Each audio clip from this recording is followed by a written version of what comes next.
intense chemo for leukemia, you may be told to avoid fermented foods. The cool thing that I learned from my colleagues is that they are allowing shelf-stable kimchi, so they can have shelf-stable kimchi or miso, because that pasteurization has killed off most of the living microorganisms in there. And when I say that, I hear the people in my head saying, well, why didn't you just kill off what the benefit of that product is? And what I found, and I have to stop saying the cool thing because I think I said it 5 times already. 6 times. 6 times. The interesting note or finding I found in the literature is that there can still be some benefit. There's a new term called postbiotics. So postbiotics can be a result of the living microorganisms that have now been killed but are still present in some way. And there's research in that it may in itself support the immune function. So it doesn't mean that food, you have to consider it not being nutritious or helpful at all. There's a lot of benefit to still having that type of food. But today we are using... This is a refrigerated kimchi. Yeah. Okay, so we're going to start off with the first part of this salad recipe. This is a more complex salad recipe, which is going to be our dressing / marinade. Okay, we're going to sort of knock 2 things out at once here. So I'm adding a generous amount of garlic and ginger. You can add as much or as little as you want. I've got a few cloves of garlic, maybe 2 big chunks of ginger. I use my favorite little rasp tool to just mince it so that it's nice and fine. And I'm going to add that to a jar, bowl, whatever is easiest for you to mix everything together. To this, I'm going to take my kimchi and just some of the sort of pickling juice inside, and I'm going to add about a tablespoon or so to this. Oh, I can already smell it. Yeah, it is so that fermentation in terms of from a culinary side of things, aside from all the benefits, it's going to bring this really complex level of flavor that maybe on its own for some people might find it a little strong. But when it's in a dish, it really adds a level of this savoriness, or umami, or this depth of flavor that isn't as intense or as strong, but it's there and it's delicious. So experiment with different types. If the kimchi is too strong, even a sauerkraut, or you can go towards miso paste, or fermented, even fermented drinks, and yogurt. So there's different options that you can work with. It may be good for people who have taste changes to experiment with it, right? Fermented foods are fantastic. Yeah. All right, so a little bit of that kimchi juice, the ginger, the garlic, and then just a little bit of olive oil here, or any oil. Just have olive oil. I see my toy is missing. I'm hiding it. You're hiding it, okay. We can't get close-ups. It's the remote. I like to get close-ups, but we had a little snafu last time. Just in case. All right, so we have our little mixture here. So ginger, garlic. Give this back to Daniela. Daniela is a great director. Just sometimes the camera. Does it work? Okay. Back. I got it back. I got the privileges back. All right. I'm going to take half of this and put it onto my baking tray here. And the rest I'm going to save. This is going to be our dressing. Okay? So onto this baking tray, this is where we'll add whatever we're roasting. Chicken, chickpeas is what we're using today, but you can use other proteins as well. If you want to go completely plant-based, you can use chickpeas. You can even use extra firm tofu would be really good in this. I already had the chicken roasting in the oven, so I don't have it here. But if you feel it needs a little bit more oil, you can give it a little bit more. But the idea is that we'll toss our ingredients with that ginger and that garlic. Now, you can season it as well if you want to add a little salt and pepper. Just keep in mind that most of your fermented foods will have salt in it. There'll be a little level of sodium in there, because that does help with the preservation. Do you mind? Oh, cool. Thank you. Okay. Beautiful. Beautiful. Thank Okay. I'll leave it here. And we'll toss it. So you might need to adjust later to taste, but you might not need the salt up front right away. Okay. You let me know when you want me to change the Okay. Shot one. Direct. shot one. Okay. This will go into the oven. I'm back. So, Jeremy, the chickpeas, did you Yes. mention you're using canned chickpeas? I did, yes. Canned Yes. chickpeas. Canned chickpeas, drained and rinsed. And also pat them dry because we are looking not to like, they're already cooked. We're not looking to cook them in the oven. We're looking to make them crunchy and crispy, like a nice little crouton, right? That will cook alongside, if you're doing it, following the recipe, you're doing it with your chicken, that will cook alongside with the chicken, and they'll cook together and they'll get crispy and crunchy. It would be fantastic. We use chicken thighs for this. So the chicken thighs are going to have a little bit more fat rendering off, which is also going to help to crisp the chickpeas even better. If you're looking for something leaner, you can definitely use a chicken breast. That would work. Or like I mentioned, tofu or another plant-based option. Okay? So Tofu would be lovely too. tofu would be fantastic. So that's going to roast in the oven 30 at 400 degrees, about 30 minutes, 30 to 40 minutes, just until the chicken's cooked all the way through. Keep an eye on the chickpeas. We want them to be nice and golden brown. While that's happening, we can combine the rest of our salad. So for the salad, and I mean, this is completely up to you. I love using cabbage. I love the purple cabbage. The color is just gorgeous. And we're going cabbage, so double cabbage here. But you can use whatever you want for this. Cabbage day. I have a huge cabbage at home now. I just know what to do with it. I was thinking that we could do a video on like different ways to use cabbage. Yeah, Because just cabbage for is such an economical vegetable, so nutritious. So nutritious. It, we don't think about it that often. We kind of put it to the wayside, but yeah, lots of nutrition. And for those that don't want a lot of calories, it's high in nutrition, not so high in calories. But for those who need the calories, go for the extra, olive oils that you can add to it. Absolutely. I'm going to cut a little bit more here, so I'm just taking off a little chunk. I'm using the whole thing. Like after it's washed, you can kind of use the whole thing. If you're looking for different ways to use up that head of cabbage, what I usually suggest is the outer leaves are going to be your toughest leaves.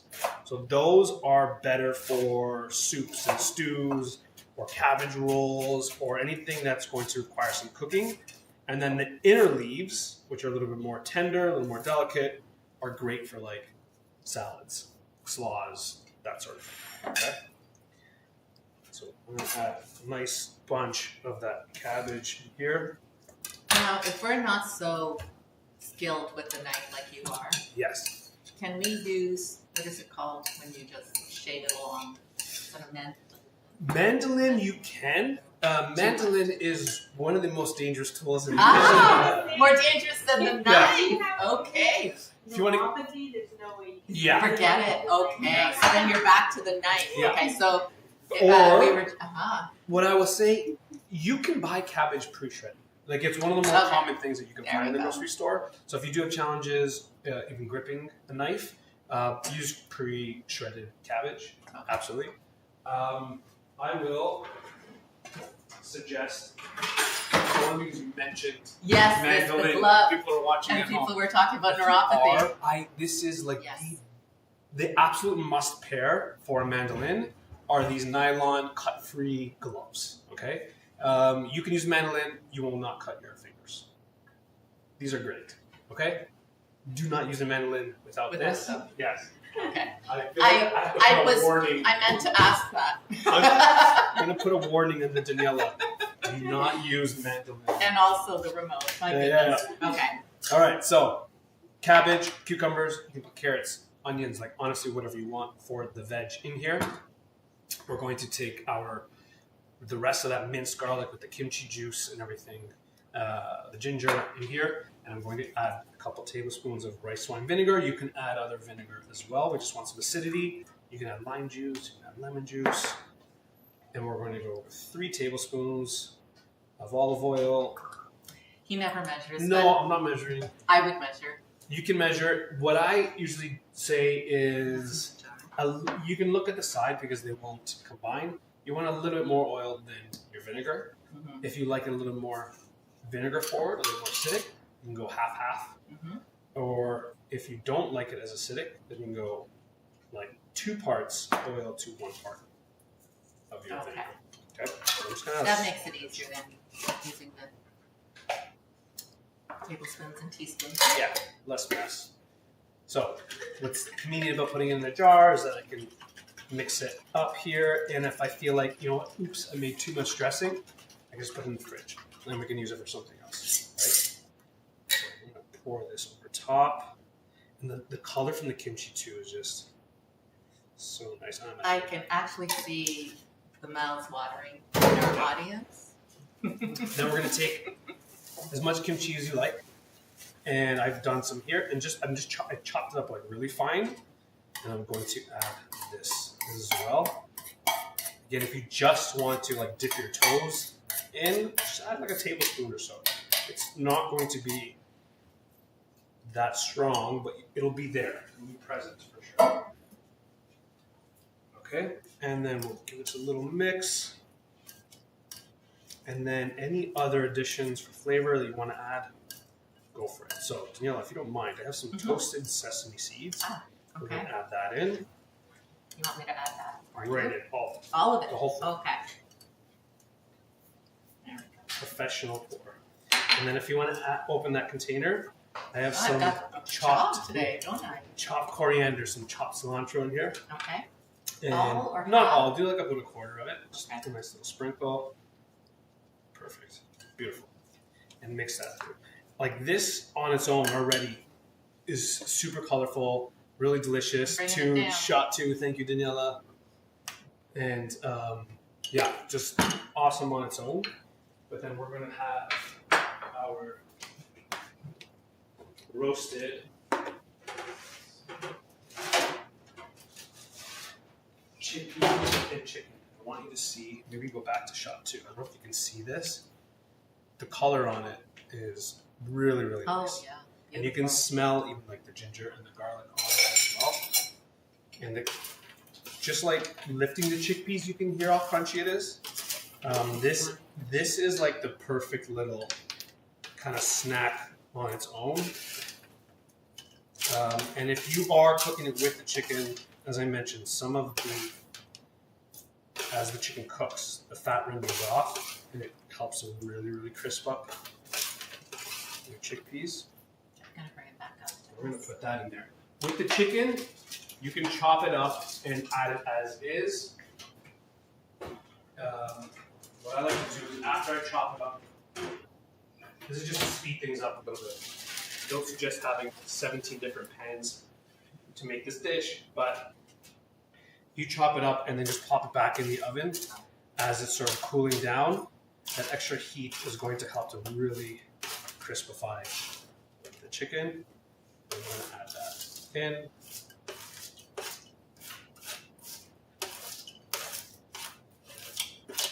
That's good for this amount.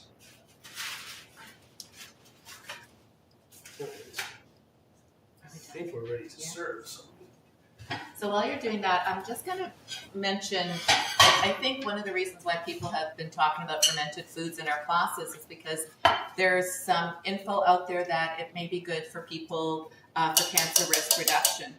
But I wanted to share that the research, the studies that are looking at fermented food consumption, looking at it being helpful for increasing the bacteria in our gut or reducing inflammation, they're using specific amounts, right?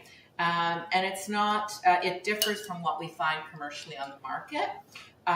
So we still have to wait for more research to know if there's an actual benefit to having the fermented foods with cancer risk reduction, but it doesn't stop you from including it to improve your gut health, as we talked about in this case, for improving the community of microbes that are living in our gut, also adding, improving the digestion of certain nutrients, making them more available. So there are still benefits, we just don't have that association with cancer risk reduction yet. Awesome. All right. So just plated a little bit up here with the crispy chickpeas and that crispy chicken on top.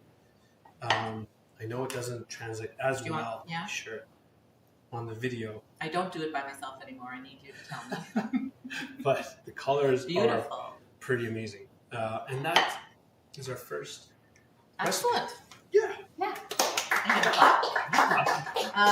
What I like, just looking at how beautiful, visually appealing it is. Some people who have loss of appetite as well or loss of taste may benefit from having something colorful because it'll appeal to their, what we like to call their eye hunger, right? This also appeals to your nose hunger if your nose is working properly. Okay, so back to, I should have said that with me in the picture. Okay, so now we're moving on to recipe number 2. Finding my notes here. This is a comforting barley and cabbage stew. So we're actually doing a demo today on cabbage. Triple cabbage. Yes. The veggie of the day. I promise no cabbage in the dessert. So this recipe actually now is showcasing prebiotics. And prebiotics are compounds that actually feed the helpful microbes in our gut. Unlike probiotics, which we're going to be talking in the last segment today, prebiotics are non-living substances. So prebiotics are actually okay if people have a weakened immune system. Prebiotics is something that they can actually still have in their diet. I'll talk a little bit later about one of the cautions for it, though. But for now, we'll just focus on what's in this wonderful dish.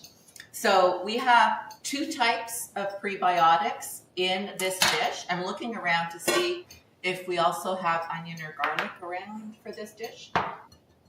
There we go. So the cabbage contains something called inulin, a prebiotic called inulin. So do the garlic and onion. And then the barley is here. It contains a very long name called galacto-oligosaccharides, GOS for short. You don't have to know the names, but you might see them on labels or you might want to impress your friends at the next party. Each type of prebiotic works differently on a different community of microbes in your gut. And it keeps them healthy. So food for our gut, for us, we don't really digest prebiotics, but it moves its way into that community of bacteria and viruses and fungi that are in there and feeds them, keeps them healthy.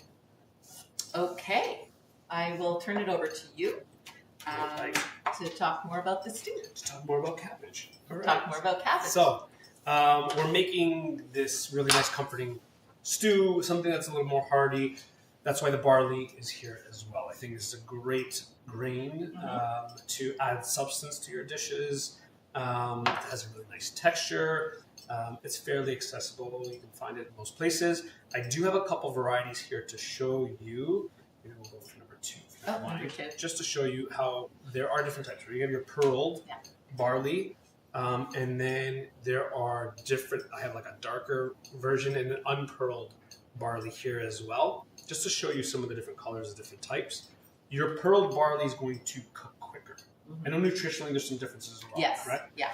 But for cooking, it will cook a little bit faster because it's been polished, essentially, versus your unpearled barley, which would be like your pot barley, or this darker one is just like an heirloom variety, which would take a little bit longer to cook. So, was there a question? No. So the slightly different cook times. There. The difference, so we'll continue with that. With the polished barley or the pearl barley, it has less fiber. So you're removing the husk or you're removing the germ. So it has less fiber. But if we look at the ingredients in this dish with the cabbage and carrots and turnip, we are getting, what's that? Hey, look at you. Can you imagine if I have to make up for Angeline? we are getting a lot of fiber with these other ingredients. So it's up to you, whatever you have in your home to go with. Yeah, absolutely. And in saying that as well, we have a lot of ingredients that we're featuring here for the stew. A stew is a fantastic empty the fridge type of meal. So you don't have to use everything that I have listed here. Use what you enjoy, use what you have. If you have a little bit of cabbage from the first recipe that you want to use up, this is a perfect dish for that. Some carrots, onions, I had some potatoes. These are like as we're easing into winter, colder month vegetables. That's where we're utilizing them here, but it does not have to be exactly this. Okay. I'm actually smiling because potatoes. Yes. Interesting that you have this here too. That has another type of prebiotic. It's resistant starch. And actually the resistant starch is more available after you cook and cool the potatoes. I know they're going to remain cooked and hot in this, but just a cool thing to know. It's the cool potato, or the resistant starch you also find in more greenish bananas if you're looking for that. Interesting. There we go. All right, so we're going to start off with our flavor, and then we'll move on to some of the ingredients. For flavor, aromatics, I'm using garlic and onion. The garlic whole, I'm not going to fuss with this too much. It's just slightly crushed. I'm going to put it into my pot. I have a little bit of olive oil in here. A couple extra sort of flavor boosters, which I want to talk about here. Cabbage soup doesn't sound like the most exciting dish, especially when we're coming off of a kimchi salad that has tons of flavor, there. I want to highlight a couple things that I think work well in soups or stews where you feel like it needs a little bit more flavor. Little cheats that are my favorites. This one, does anyone know what this is? It's not toothpaste. Tomato paste. Yes. Tomato paste. And this one might be a little bit harder to see. I'm testing your vision as well. Mushrooms. These are dried mushrooms, okay? Dried mushrooms. These are shiitakes, but you can find different types of dried mushrooms. Great little pantry staple. Even like a small amount of it adds an incredible depth of flavor to your dishes, especially things like soups and stews that are using like root vegetables that might not be the most flavorful. These go a long way, okay? These are optional.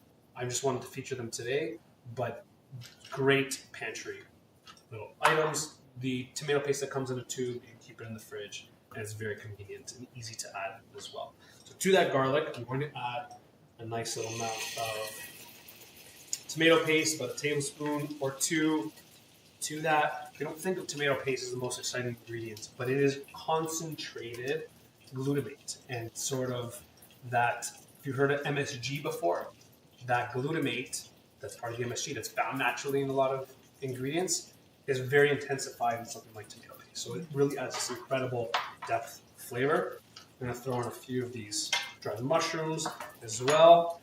And I also have some herbs here, just a little bit of rosemary, which on its own can be pretty intense, but again, in a stew that's cooking a little bit longer, or a soup that's cooking a little bit longer, I think it works really, really well. So, before you put the tomato paste away, the other thing about it is sometimes we talk about phytonutrients, which are the nutrients you find in plants, and the cool thing about them is they're connected to color.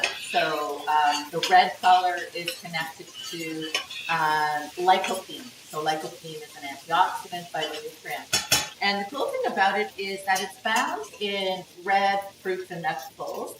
But the research has found that usually are more concentrated. When it's processed a little bit, you get more of the lycopene. So it kind of takes us away from having everything unprocessed. Sometimes a little bit of processing can make a nutrient more available. And then adding it to the fat, because there's a little bit of olive oil in there, it helps improve the absorption of lycopene as well. Yeah, I love it. There you go. All right, so I'm going to do a little zoom here. So you can kind of see, what's going on here. Some of that tomato paste is sort of sticking to the bottom right here, which is good. We want that. We want that what we call fond. Everyone's into cooking videos now, so I'm sure more people are aware of what that means, but that is essentially flavor that is sticking to the bottom. This caramelization from the natural sugars in your ingredients that is sticking to the bottom of the pan.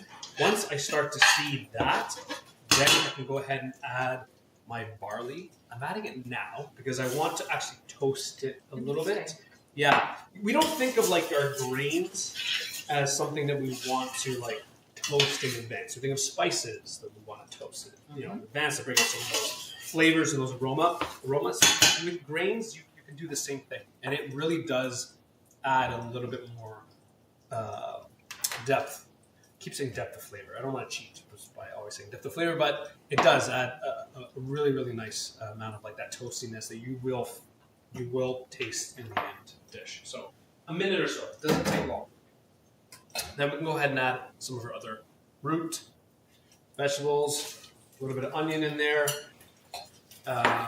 potato, carrots, turnips. We don't use enough turnips. This is a PSA for turnips. Yeah, PSA for turnips and mandolins today.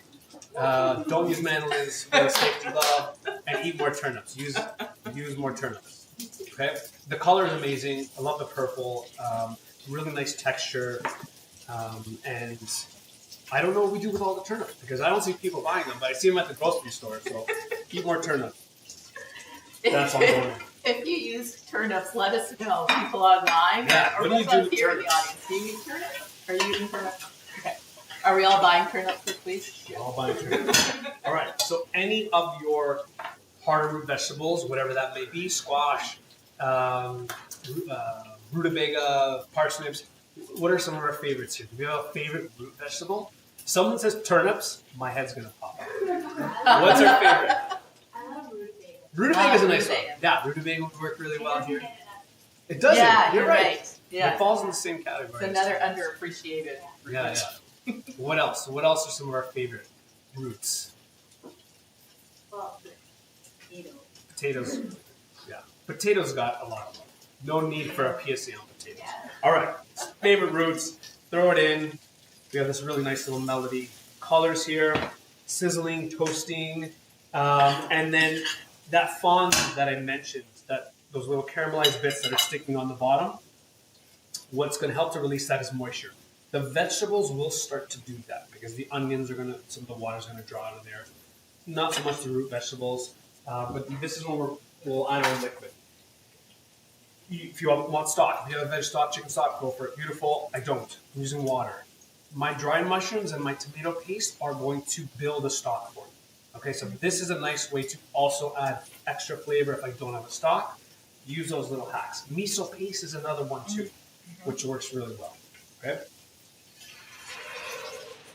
So as I add my liquid, we'll sort of scrape those little bits that are stuck to the bottom. Which is called the fond. No? Yeah. I was going to ask the class. The way you said it it though was so tentative. Yeah, it's so nice. Yes, it's No, it tentative. was confident. All right, liquid in 4 to 6 cups, depending on how much veg you have.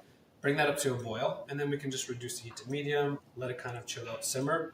20 minutes until those roots start to soften a bit. Your barley is going to probably take the longest, depending on what it is. Again, if it's pot or pearl barley, just cook it a little bit longer if you need to until it's tender. The cabbage, I like to add maybe the last 10 minutes, 10, 15 minutes, because I don't want to overcook it. And cabbage, again, completely up to you. I have a few different varieties here. Kale, it's part of the same family, so we can use that.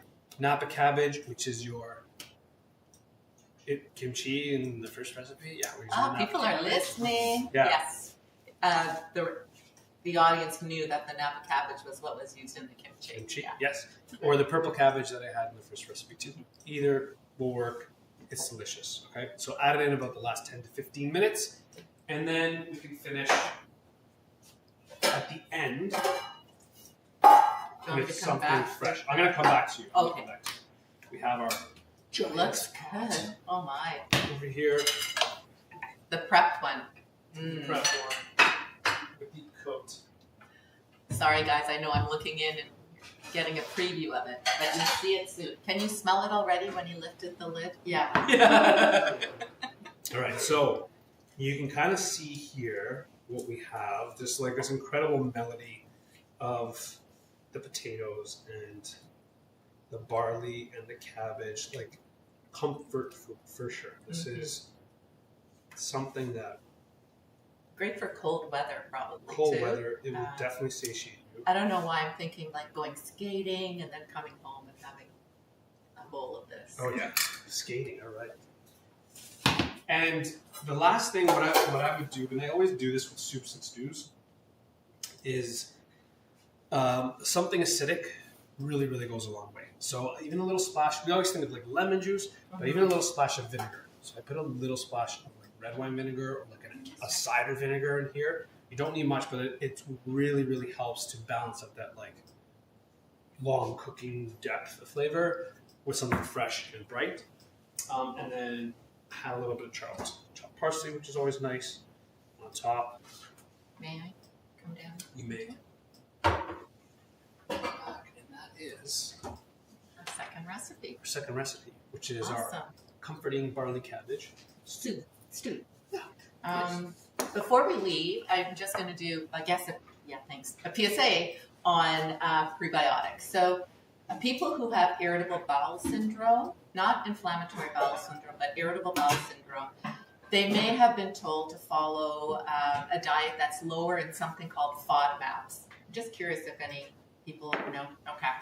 I always forget what the whole thing is, but it's really a type of different types of sugar components. So like there's fructose, oligo, disaccharide, and I forget mono, and so I forget all of it.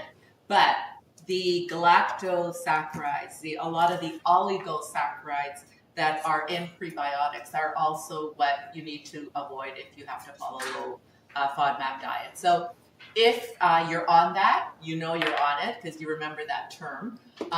Maybe beware and cautious about introducing these foods and discuss it with your healthcare team before doing that. Otherwise, for the rest of us, not a problem. Just introduce it slowly because your GI tract does have to get used to having the prebiotics.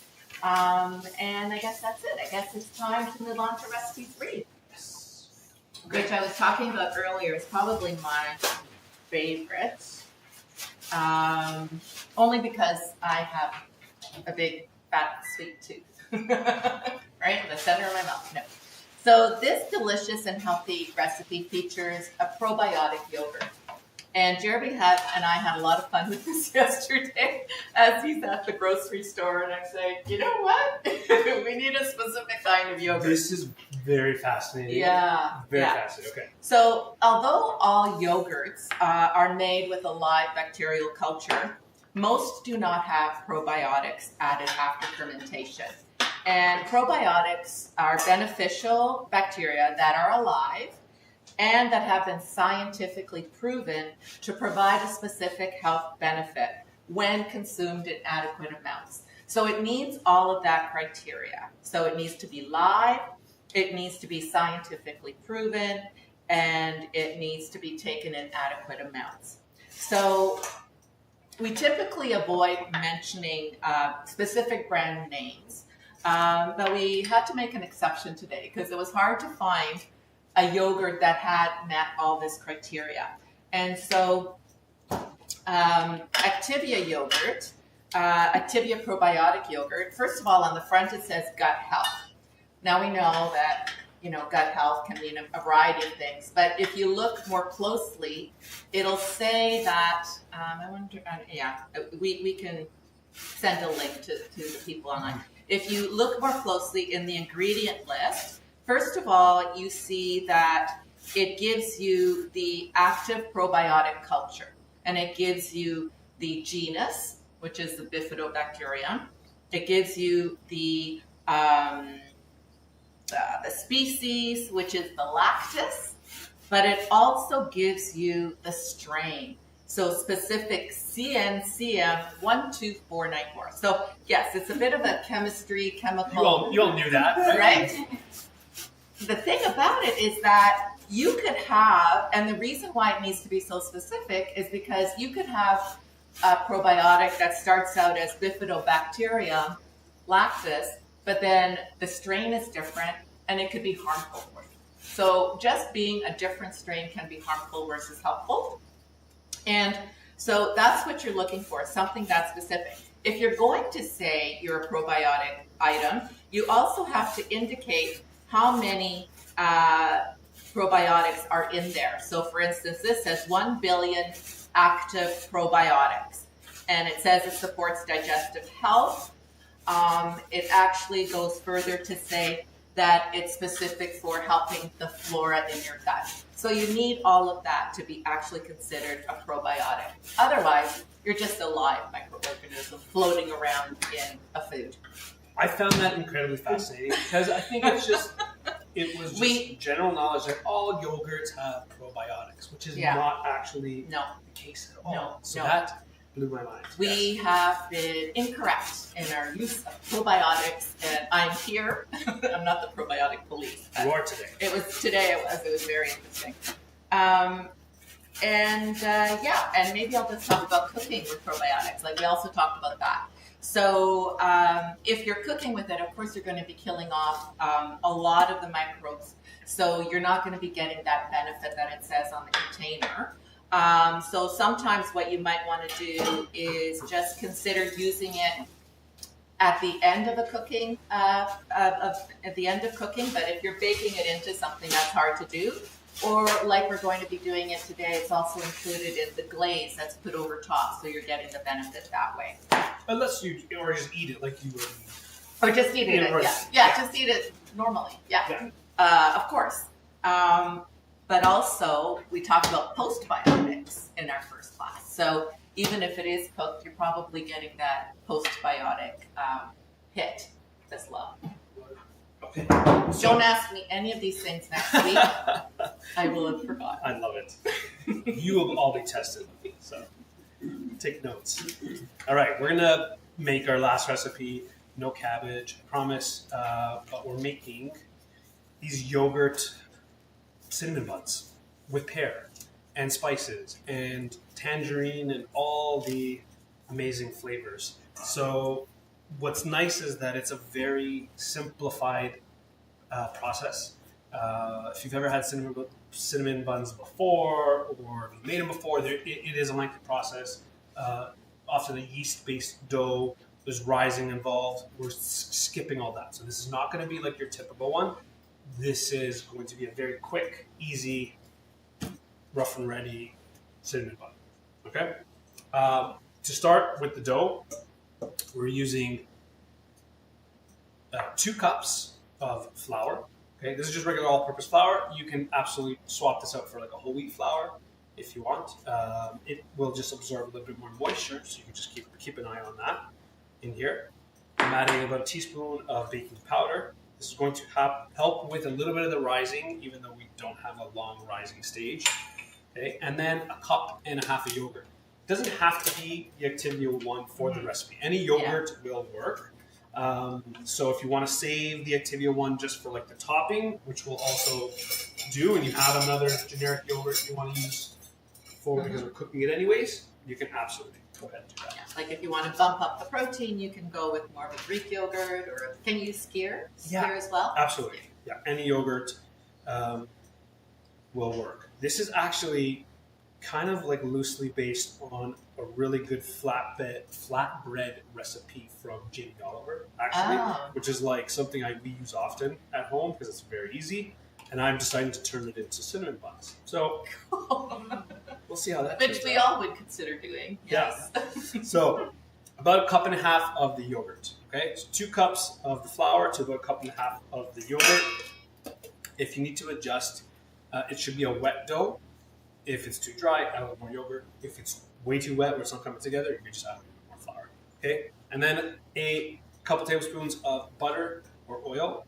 You can use what you want. Obviously, your butter's your saturated fat, which we're trying to minimize, but we're using the small amounts here. Yeah, minimize, but you don't have to eliminate. But all foods fit somehow. Perfect. And there we go. And we'll stir whatever extra flavors that you want to add to this. This is like a base dough recipe. You can go for it. So you can turn this, like I do often with the Jamie Oliver recipe, into flatbreads and just like barbecue them or cook them in a pan. And it's easy. It's quick. And you can add like savory notes to this, right? You can add some like fresh herbs or dried herbs. Or if you want to go more sweet, you can add some different spices to this as well. So you can see that I am just coming together with a spoon, and it's sort of coming together into this like a wet, soft dough. But it shouldn't be like too sticky. So it's not really sticking to my hand, so it's kind of coming together. And I don't have to over knead it because it's not really going to be doing a lot of gluten building in here. We want it kind of soft. I don't want it too tough. And then we have our dough, and then I can put in the fridge. So that's like what? That was fast. 5 minutes, yeah. Dough. Let it rest while you get the rest of your ingredients together. It's going to be messy, okay? That's the fun part That's of the it. fun part. Does Christian help you with this? Christian and his little guy. Yeah, no. No. So, pear grated, please, and you can slice it thin, but grated just comes out a little bit easier to distribute. Orange or clementines, really nice. Pear and clementines together. This is like kind of like as we ease in. Yes, this is what we do. So zest with or rasp, and we'll get some of that going. We're going to save the rest of the clementine for after. We're heading into the citrus season. Starting to smell like the holidays. Yeah. Well, even just in season, the citrus is in season at this time. So, really, really great product. So we'll have some of that there. I have some cinnamon. You have some spices, some walnuts. This is where you can experiment. Okay, a little bit of honey for sweetness. So that's what we're using for our toppings. Okay, get this out in advance. This makes it a little bit easier. Now we're going to roll this thing. Like I mentioned, this is going to get messy, but it works. Well, it did this morning. No, we're good. No, okay. We're good. We're going to dust the bottom with a little bit of flour. Even though I have parchment, it's a softer dough. I don't want it to stick. So, Okay, so you have the cutting board, and then you have the parchment over top. yeah. Then we're going to take our dough, put that on top. Just a little bit more, sure. A little bit more flour on top of that. And I'll start with my hands first, just to flatten it a little bit. And you can kind of just use your hands the whole way out, but I find it a little bit easier. Daniela, can you tear it off a piece here? How big? Just about the same size as the one on the bottom. Oh. So I'm going to do a little bit more, and then right on top. Like that. Parchment on the bottom, parchment on the top. Get something that's round. A pin works, or like a glass, anything, and just flatten it between the two sheets of parchment. This is just going to really help prevent it from sticking. If you did this directly onto a cutting board, it will make a mess. It won't come off. So do it between the parchment, and I'm rolling it to about like a 1/4 inch to about a 1/2 inch thick. I don't want to go too thin. Jeremy, are we at 101 ways to use parchment now? Oh yeah, close. Yeah. Yeah, we love it. Who's looking at Yeah. Oh yeah. Parchment is always part of every demo. It's become my friend too. it makes for an sure. appearance probably every episode.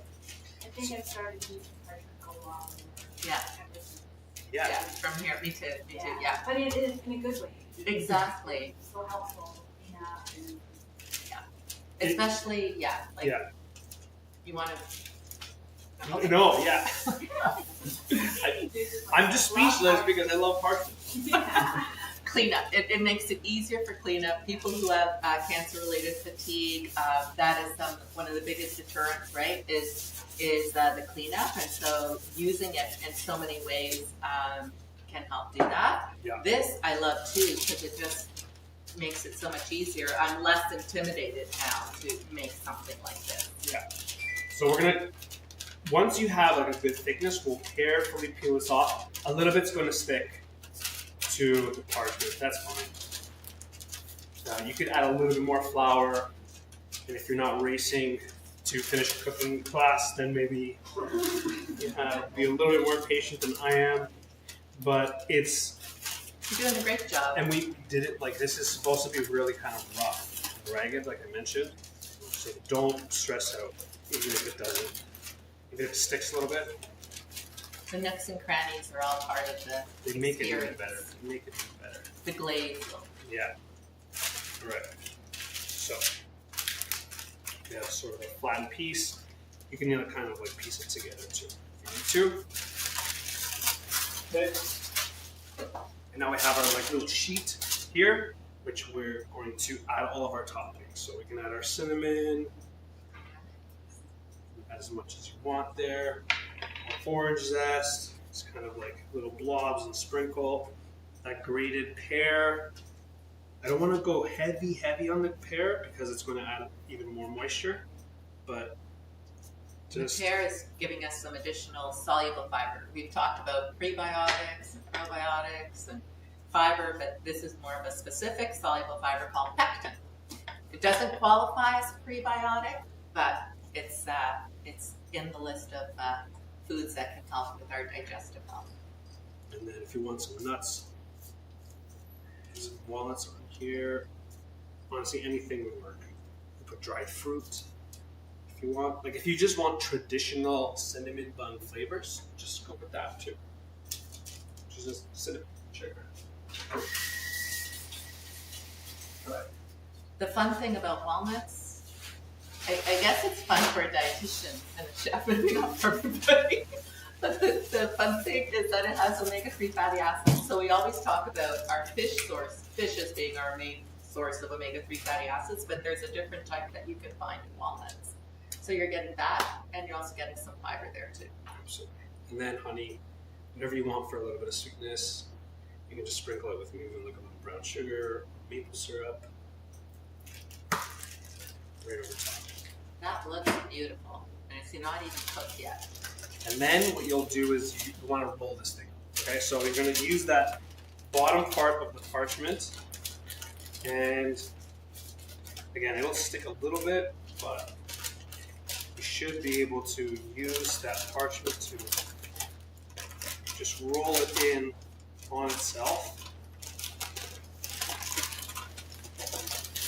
and just keep peeling it off and rolling. Let it get messy, that's okay. A bit more. More flour will help this as well, but it's okay. It can be messy. We're racing. And then that last little bit, and then just peel it off. Can you just bake it into the pan? Whole? Yeah. You could, yeah, absolutely. I don't know, because it is the pears and the dough itself is very wet. Yeah. Concealed in the parchment, that moisture will stay. Yeah. Versus when it's dried out a little bit, like when it's open air baking, then more of that moisture evaporates, which is nice. This may look like a disaster. That's fine. That's absolutely fine. It makes it less intimidating for us. Yes. And just to share with the audience at home, the question was whether you could bake this in the parchment. And then rip it off a piece. Oh, I thought you were handing me something. So we're good. To bake it, you can put this on a baking tray. You can put this in muffin tins, or if you want to make like a giant one, you can kind of stick it into like a traditional cake tin, which we've lined with a little bit of parchment paper. So that's use 102 if you're counting. Yeah, on parchment. And then just slice the really messy pieces into like 2-inch kind of segments, like this. Making a mess today, which is good. And then I'm just going to grab those like little rolls. It always tastes better when it's a little... And place them together. Perfect. So I want them to kind of touch, because as it bakes... Coming in. Yeah. And again, don't worry about it being messy. The layers are there. We just want to make sure that we have our layers rolled in. And take your time when you do it at home. But we have this really messy looking, but delicious. In the oven, 350 degrees for about 25 minutes. You're going for color. Everyone's oven is going to be a little bit different. But when it bakes and you have some nice golden brown on top, we did one kind of scrunched together like this. That's what the really messy one is going to look like, and it's really, really good. And then you can do them individually too. So instead of like mixing them all together, you can just put them in muffin tins, and you have more individually wrapped versions. And to finish, like Daniela mentioned, you want that supercharged true probiotic yogurt. Yeah. We'll be testing you as our icing. So just scoop as much of that yogurt as you want. That remaining clementine, just squeeze that in, and then if you want a little bit of honey, a little more cinnamon, whatever you want for the flavor, until you get this really kind of glossy icing. If it's too loose, you can add a little bit of cornstarch, a little bit of icing sugar to that, and then mix it in, and it'll thicken up a little bit. But what we'll do is I'm going to grab one of these guys, so it'll come right off. I put a little paper in there. Now my mouth's watering. But you have, this is a mini version of. Beautiful. And you have that yogurt icing. And like we talked about before, this way, adding it afterwards, you're maintaining the number of quality forming units of the probiotic culture. Mm-hmm. Number 2 shot, please. Number Director. 2 shot, yes. And we'll come in for everyone at home. There we go. Beautiful. With the icing on top.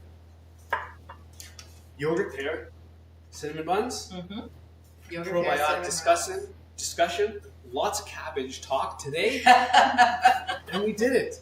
Thank you so much, everyone, for joining us. I'm just going to add one more comment about the probiotics. So if your immune system is weak, so if you're recovering from stem cell transplant or getting injection chemo, or you have digestive issues, please talk with your healthcare team first before introducing probiotics, whether it's in a food like the Activia yogurt, or whether it's in supplements. And I think, like if you want to make this recipe, definitely you can make it with the Greek yogurt, with a skyr, lots of other options there. But probiotics was our topic for this recipe. And lovely. Another quick question about the probiotics. Oh, yes. From our online viewers. So we're very happy about the information about probiotics. If they want high protein in something like a Greek yogurt and the probiotics, is there a yogurt that has both? Good question. I haven't found it. So I actually sent Jeremy this link going, this is all that's available in Canada for probiotic yogurts. Yeah.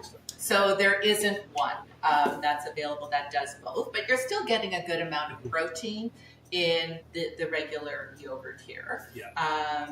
Or you can do like what we discussed earlier. If you wanted to use like the Greek yogurt, cook with it because you're actually killing the probiotics, and then just glaze it over top with the Activia, then you can go that route. Yeah. And a reminder, the reason we specifically set a brand is because that is the only brand that we could find that is a true probiotic here in Canada so far.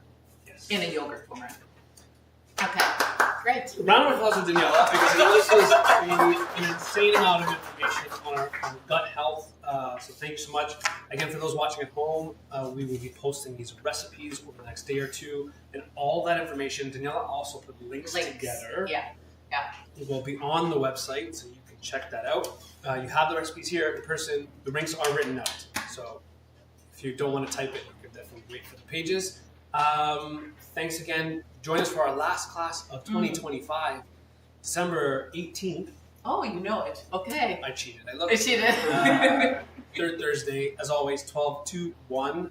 So feel free to come on down if you want join us in person, try some of the delicious food that our live studio audience will be able to try today. Otherwise, see you next time. See you next time. Thanks, everyone. Bye. Well done, dude.